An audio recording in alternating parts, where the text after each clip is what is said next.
24절을 한번 볼까요? 여섯째 날에. 자, 하나님이 24절입니다. 하나님이 이르시되 땅은 생물을 그 종류대로 내되 가축과 기는 것과 땅의 짐승들을 역시 그 종류대로 내라 하셨더니 그대로 되었죠. 그래서 하나님이 25절에 땅의 짐승을 어떻게 해요? 그 종류대로, 가축을 그 종류대로, 땅에 기는 모든 것을 종류대로 다 만드셨다고 말씀하고 있어요. 역시 그 결과는 어떻게 돼요? 그대로 되었기 때문에 하나님이 보시기에 좋았다라고 말씀하고 있어요. 그리고 오늘 우리가 읽었던 26절에 이제 26절부터 28절에서 하나님이 그 다스릴, 그러한 것들을 다스릴 사람을 만드시는 것을 볼 수가 있어요. 자, 26절에 보니까 하나님이 이르시되 우리의 형상을 따라 우리의 모양대로 우리가 사람을 만들고. 자, 근데 이게 독특한 것은 뭐예요? 우리라고 하는 표현을 썼다는 거예요. 그러니까 하나님이 그냥 한 분이 아니시라고 하는 것이죠. 그래서 이제 창세기를 우리가 쭉 보다 보면 하나님이 위격이 세 분인 하나님에 대해서 알 수가 있게 되는데 우리라고 하는 복수를 썼다는 거예요. 복수. 그래서 우리의 형상을 따라서 우리의 모양대로 우리가 사람을 만드는데 그들로, 그 사람들로, 자 26절 중간에 바다의 물고기, 하늘의 새, 가축, 온 땅과 땅에 있는 모든 것을 다스리게 하자. 그러니까 뭐예요? 하나님이 만드신 모든 피조 세계의 것들을 어떻게 한다고? 사람이 다스리게끔 위임을 하시죠? 위임을 해주셨어요. 자, 24절, 25절에서 하나님은 명령을 하셔요. 땅의 생물 그 종류대로 내라고 하셨고, 가축과 기능과 땅에 기는 것과 땅의 짐승들을 그 종류대로 내라고 하셨어요. 또 뿐만이 아니라 온 지면에 씨 맺는 채소, 씨 가진 열매, 모든 나무 그것을 다 우리에게 또 짐승들에게 준다는 거예요. 너희의 먹을거리가 될 거라고 선포하셔요. 그리고 두 번째 하신 것은 뭐예요? 하나님이 복을 우리 사람들에게 주셨는데 생육하고 번성하고 복을 주셨는데 모든 여기 생물들에게 또 이 식물들에게 생육하고 번성하고 땅에 충만하라는 것이죠. 그리고 땅을 정복하고 바다의 물고기와 하늘의 새와 땅에 움직이는 모든 생물도 다스릴 수 있는. 그래서 야육강식에 그러한 먹잇거리가 생기게 되죠. 하나님이 사람에게는 이렇게 모든 것을 위임해 주셨어요. 다스리는. 그리고 우리 사람들에게 대해서 먹을거리가 주셨는데 그게 뭐예요? 씨 맺는 채소, 씨 가진 열매 맺는 모든 나무. 열매. 원래 하나님은 사람을 창조하실 적에 육식을 하라고 하지 않으셨어요? 채식만 하게끔 하셨어요. 그래서 채소, 씨 맺는 채소, 씨 가진 열매. 결과는 어떻게 됩니까? 생물에 대해서도 하나님의 말씀대로 창조처럼 그대로 되었다는 거예요. 사람에 대해서도 거기 보니까 27절에 하나님이 자기 형상 곧 하나님의 형상대로 사람을 창조하셨는데 결과가 어떻게 됐어요? 남자와 여자를 창조하신 것이다. 그리고 그 모든 것에 대해서 하나님의 명령과 선포에 대해서 하나님은 보시기에 좋았다. 그리고 사람에 대해서는 특별히 심히 좋았다. 하나님이 보시기에 심히 좋았다. 이렇게 말씀하고 있어요. 자,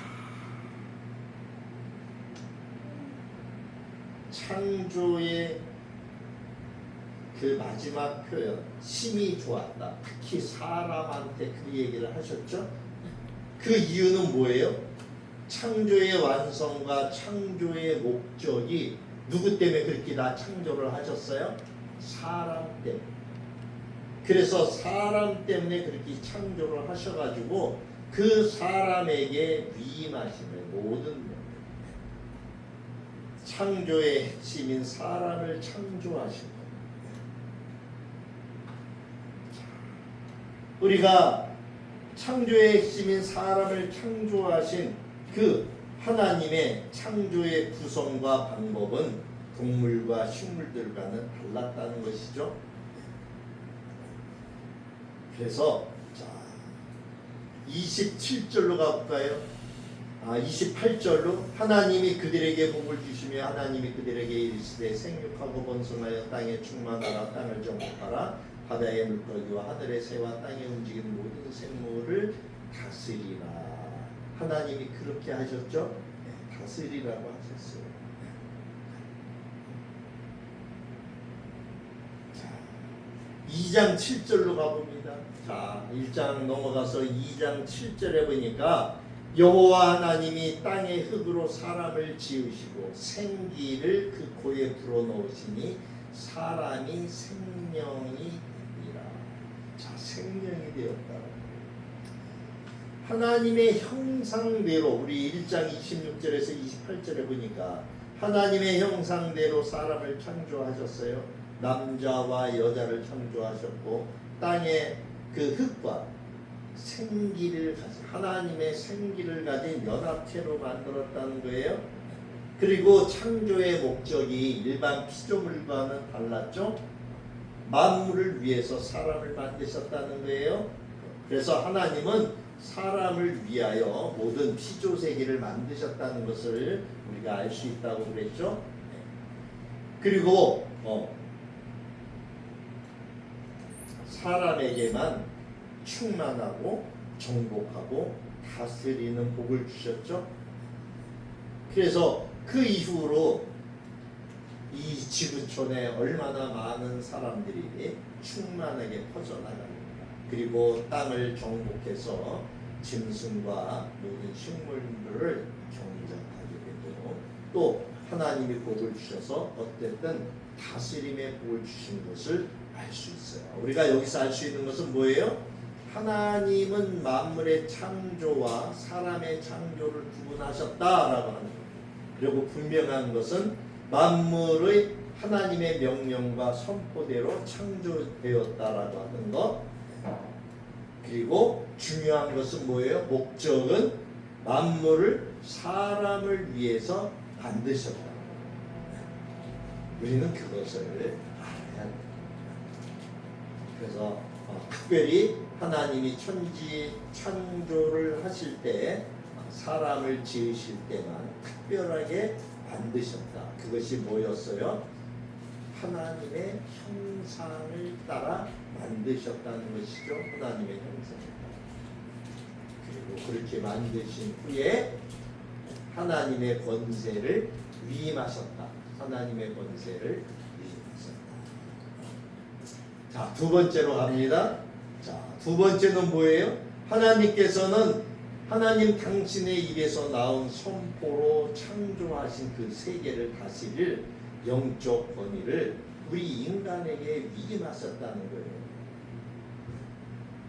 하나님이 사람을 지으신 후에 그에게 만물을 다스릴 권세를 위임하셨잖아요.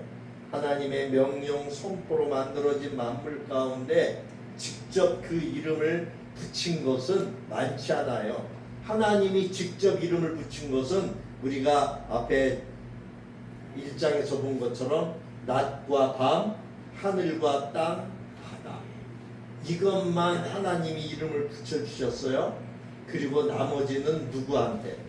아담에게 하나님이 만드신 사람에게 그것을 다스릴 권세를 주셨잖아요. 그리고 직접 그 이름도 부르라고 지으라고 말씀을 하셨어요.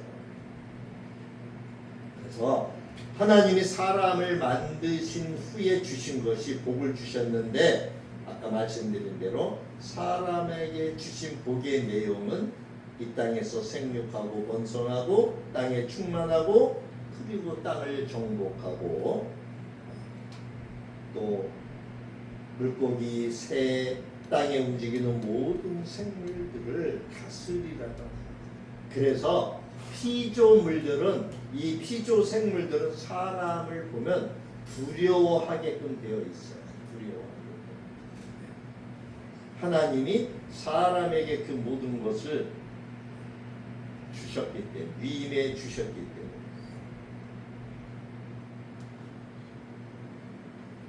하나님은 인간을 수많은 피조물 중에 그냥 하나로 만드신 것이 아니다라고 하는 것을 우리는 지금 살펴봤어요. 하나님의 성품, 하나님의 인격을 닮은 그 하나님의 형상이라고 하는 것.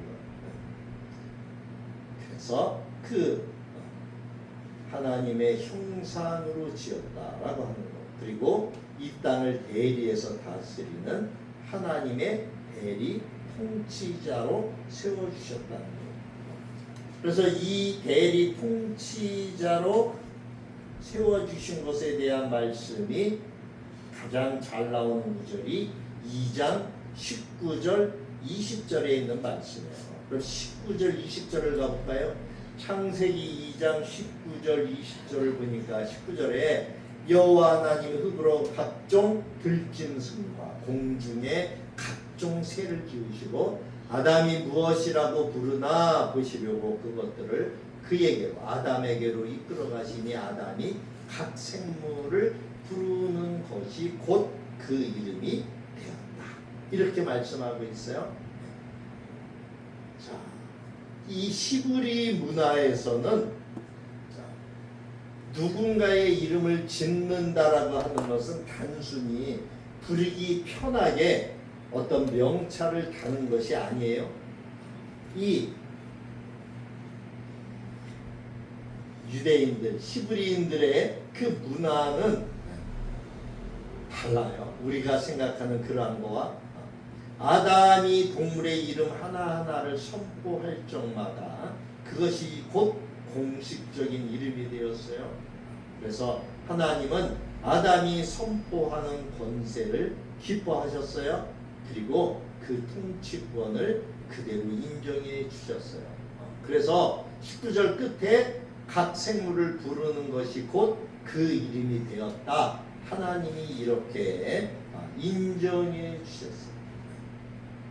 사랑하는 성도 여러분, 이 그리스도 안에서 새로워진 저와 여러분에게도 이 위임된 권세, 이 위임된 선포의 권세가 있어요.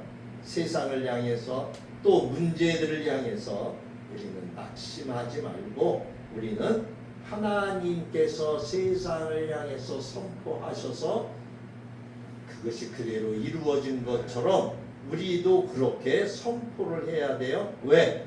하나님은 베드로전서 2장 9절에 우리를 왕같은 제사장으로 그렇게 인정하셨다고 말씀하고 있어요. 우리는 그러한 자라고 하는 거예요. 그래서 하나님의 선한 뜻을 따라서 우리가 선포하는 쪽에는 바로 그대로 된다, 이루어진다라고 하는 것을 우리는 알아야 돼요. 자, 세 번째로 뭐예요? 세 번째로 하나님께서 인간에게 땅을 정복하고 다스리라고 명령을 하셨잖아요. 근데 이 정복과 다스림의 진짜 의미를 우리가 바르게 알아야 된다라고 하는 거예요. 2장 7절에 인간의 근본의 존재를 하나님은 뭐라고 그러셨어요? 여호와 하나님이 땅의 흙으로 사람을 지으시고 그 생기를 코에 불어넣어 주시니 사람이 생명이 되었다는 거예요. 그러니까 재료를 볼 적에는 하찮은 흙, 아다마에 불과해요. 이 히브리 말로 이 흙이 아다마예요. 아다마. 그 하찮은 흙이지만 그러나 그 흙과 하나님의 생기, 이 루아흐라 그래요. 하나님의 숨결이라고 하는 뜻이에요. 히브리어로 생기는 루아흐예요. 그래서 이것이 우리 안에 들어왔어요. 그때 어떻게 되었어요? 그때 사람이 생명이 되었다. 즉 생명, 네페시라고 하는데 이 네페시는 뭐예요? 살아있는 영적인 존재라고 하는 뜻이에요. 그러니까 여러분 우리는 짐승처럼 그냥 뭐 살다가 이렇게 그냥 때 돼서 죽어서 흙으로 돌아가는 그러한 생물하고는 다르죠. 짐승과는 달라요. 우리 안에는 뭐가 있어요? 네페시, 영적인 살아있는 그 하나님의 숨결이 있어요.